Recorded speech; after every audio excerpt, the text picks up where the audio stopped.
अद्वितीय बनाता है।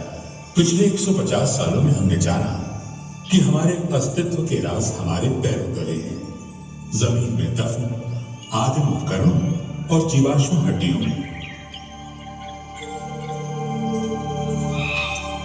हमें ऐसे सुराग सबसे ज्यादा अफ्रीका से मिलते हैं। वैज्ञानिकों और पुरातत्वविदों ने अब तक जिन प्राचीनतम अवशेषों को खोजा है उनमें कई अफ्रीकी जमीन में पाए गए हैं। हड्डियों के टुकड़े, खोपड़ी के हिस्से, आदिम उपकरणों के आकार वाले पत्थर, ये सभी एक ही निष्कर्ष की ओर इशारा करते हैं कि मानव समान विशेषताओं वाले प्राणी सबसे पहले अफ्रीका में ही रहते थे। हम मानव समाज का अध्ययन, उत्खनन और उससे प्राप्त वस्तुओं के विश्लेषण के जरिए करते हैं। हाल में विज्ञान की प्रगति ने हमारे विश्लेषण को मदद दी है। कार्बन डेटिंग और अन्य तकनीक से हम किसी वस्तु की आयु जान सकते हैं। अब हम पुरानी हड्डी के टुकड़ों से डीएनए हासिल कर इसकी तुलना अन्य लोगों से कर सकते हैं। करीब 50 लाख साल पहले मानव वंश वृक्ष विभाजित हो गया। आधे वानर के रूप में विकसित हुए, जैसे हमारे करीबी आनुवंशिक संबंधी चिंपैंजी, जबकि अन्य हमारे आरंभिक पूर्वज के रूप में विकसित हुए।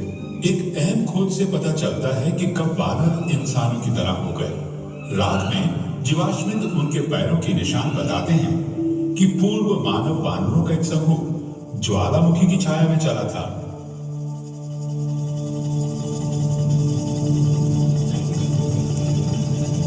वो भी 2 पैरों पर। हम इन्हें ऑस्ट्रेलोपिथेकस या दक्षिणी बंदर कहते हैं। हम नहीं जानते कि ये 2 पैरों पे कैसे चलने लगे। कुछ वैज्ञानिकों का मानना है कि उन्होंने सीधा होना तब सीखा जब जलवायु बदलने लगी और खुले मैदानों ने जंगलों की जगह ली।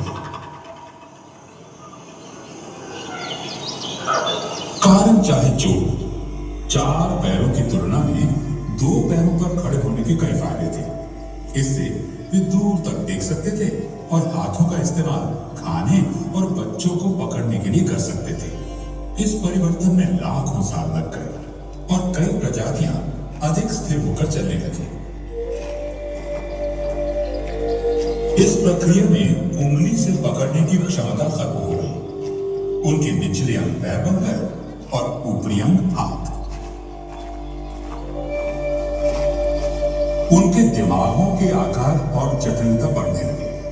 वे बंदरों की क्षमता से परे जाकर सोचने लगे। शायद किसी आदि मानव ने यूं ही पत्थर से फली को मारा होगा और वो टूट गया। और जितनी बार उन्होंने ऐसा किया, उनकी याददाश्त बढ़ती गई।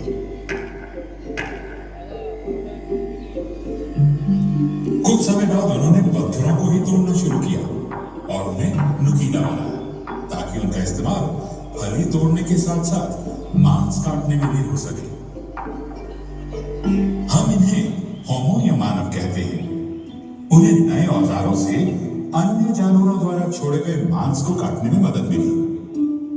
मांस खाने से उन्हें अधिक प्रोटीन मिलने लगा। कुछ विशेषज्ञों का मानना है कि इस कारण उनके मस्तिष्क के आकार बढ़ गए। उनकी तादाद बेशक कम रही होगी, मगर वे परिस्थितियों से अनुकूल होने में वानरों से अधिक सक्षम थे और वे अफ्रीकी जंगल वाले इलाकों से बाहर जाने लगे। आदि मानव को मांस की तलाश में वहां जाना पड़ता था जहां अन्य शिकारी थे। लगभग 20 लाख साल पहले होमो की एक नई प्रजाति उभरने लगी। होमो इरेक्टस सीधे खड़े होकर दूर तक चल सकते थे और इस प्रकार खतरों से भी बच सकते थे। मध्य पूर्व और एशिया में पाए गए जीवाश्मों से पता चलता है कि इस प्रक्रिया में वे अफ्रीका से बाहर फैलने लगे। जैसे जैसे वे नई जगहों पर गए, उन्होंने नए हुनर सीखे। उनके औजार बेहतर हुए, जिनसे उन्हें मांस काटने में मदद मिली। अधिक धूप वाले खुले वातावरण में उनके बाल कम घने होने लगे।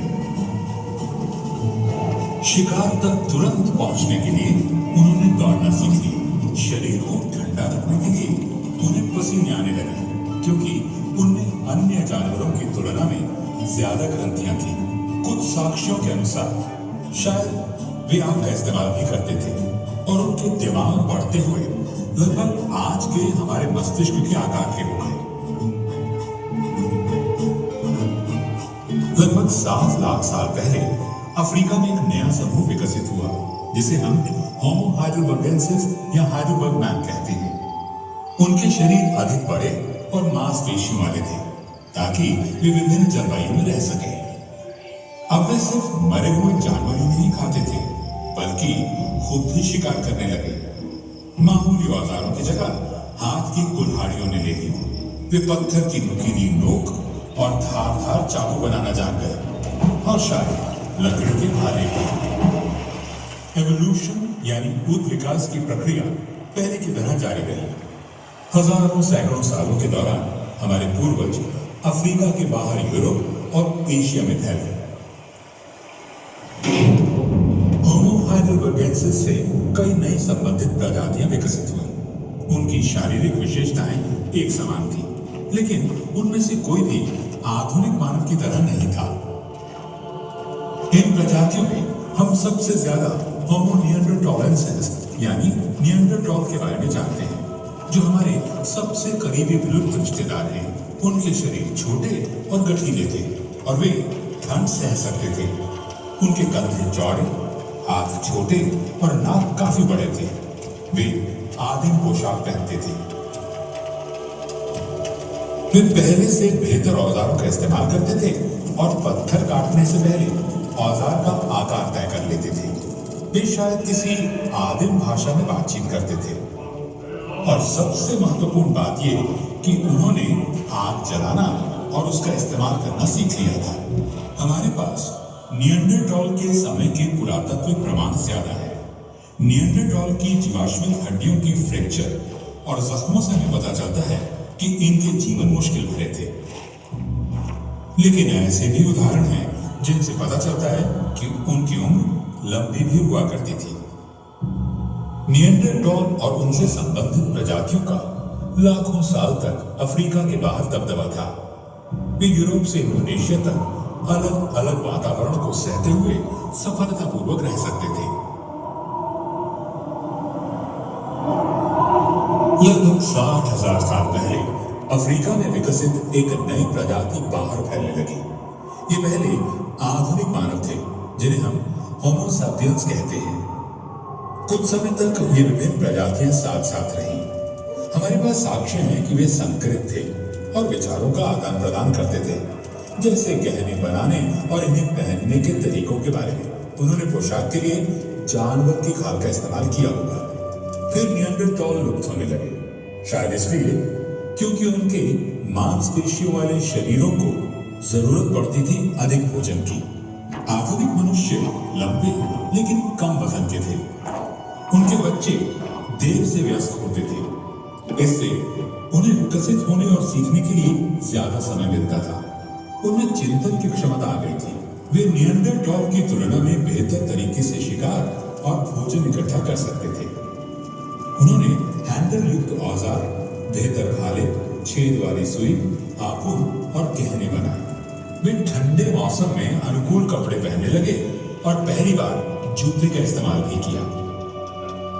उन्होंने प्रजनन के प्रतीक में महिलाओं की मूर्तियों की नक्काशी की, गुफाओं में चित्र बनाए और हाथी के दांतों या चिड़ियों की हड्डियों से बांसुरी बनाई। उन्होंने आग का अधिकतम प्रयोग और नियंत्रण करना सीखा। आदिम चूहों के पुरातात्विक खोजों से हमें पता चलता है कि वे पारिवारिक समूहों में रहते थे। आग हर समय मौजूद रहती थी। उन्हें उससे गर्मी और रोशनी मिलती थी और जंगली जानवरों से बचाव भी होता था। उन्होंने ऐसी स्थितियां बनाई ताकि वे अपनी दुनिया के बारे में ज्यादा जान सकें। जीवन के बाद क्या होता है, ये होमो सैपियंस के लिए एक बड़ा सवाल था। 1 लाख साल पहले मध्य पूर्व में साफ सफाई के लिए मरे हुए लोगों को दफनाया जाता था। हो सकता है अन्य क्षेत्रों में मुर्दों को जलाया जाता होगा, जिस कारण पुरातत्वविदों के पास इसकी कोई सबूत नहीं है। तकरीबन 40,000 साल पहले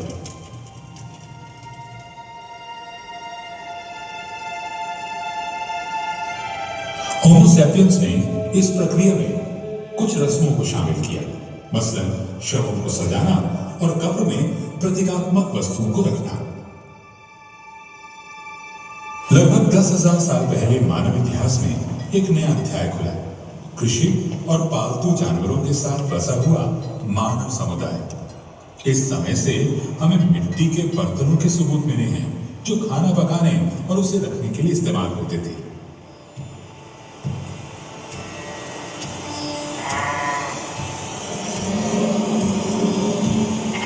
बिल्कुल वैसे ही हमें सबूत मिले बुनी हुई टोकरियों के।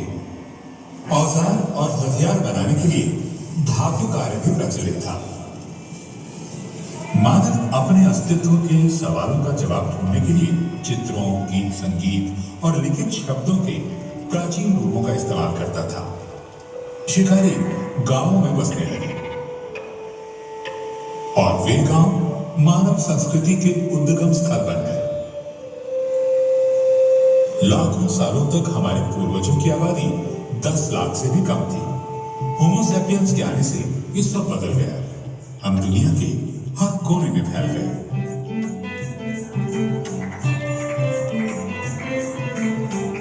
जैसे जैसे मानव आबादी बढ़ती और फैलती गई, स्थानीय समूह विकसित हुए और जैविक विविधता बढ़ी। वातावरण में आने वाले लगातार बदलावों के मुताबिक हम अपने आप को ढालते गए। इससे और अधिक विविधता है। यह प्रक्रिया जारी है। मानव जाति निरंतर बदलाव की राह पर बढ़ रही है।